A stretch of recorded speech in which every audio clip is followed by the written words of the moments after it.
আজকের ভিডিওর মাধ্যমে আপনাদের দেখাবো কিভাবে ওয়েবসাইট থেকে পিডিএফ তৈরি করবেন একাধিক জেপিজি ফাইল ওয়ার্ড অথবা ফটোশপ থেকে পিডিএফ তৈরি করি। তো আজকে দেখাবো ওয়েবসাইট থেকে আপনারা কিভাবে পিডিএফ তৈরি করবেন।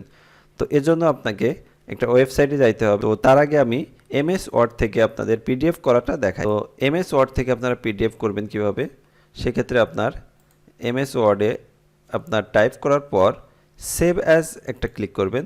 করার পর এখান থেকে আপনার সেভ অ্যাজ টাইপে একটা ক্লিক করবেন। সেভ অ্যাজ টাইপে যায় পিডিএফ সিলেক্ট করে আপনি সেভ বাটনে ক্লিক করবেন। তো আপনার এখানে পিডিএফ তৈরি হয়েছে।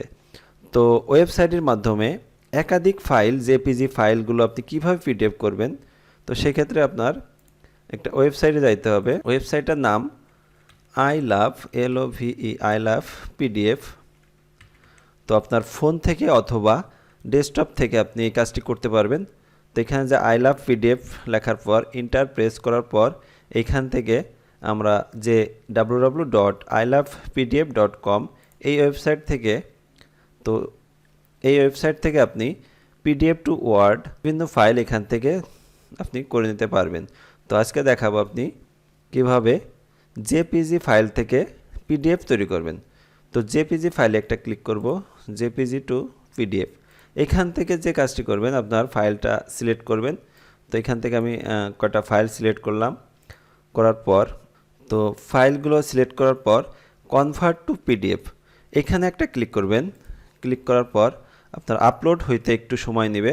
যদি ফাইলের এমবি বেশি থাকে সেই ক্ষেত্রে আপলোড নিতে একটু সময় নেবে, তো একটু অপেক্ষা করবেন।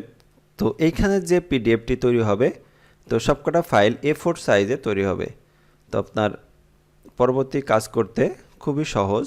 তো অটোমেটিক আমার পিডিএফটা তৈরি হয়েছে। তো এখান থেকে আমার যে কাজটি করবেন, এখান থেকে ডাউনলোড করে, তো ডাউনলোড করার পর এখান থেকে আমি ফাইলটা দেখি। তো এখান থেকে দেখা যাচ্ছে যে আমার সবকটা ফাইল একটা পিডিএফ তৈরি হয়েছে। তো বন্ধুরা, এভাবে আপনারা পিডিএফ তৈরি করে নিতে পারেন ওয়েবসাইটের মাধ্যমে, খুবই সহজ। তো ভিডিওটি ভালো লাগলে অবশ্যই চ্যানেলটি সাবস্ক্রাইব করে পাশে থাকবেন। সবাইকে ধন্যবাদ।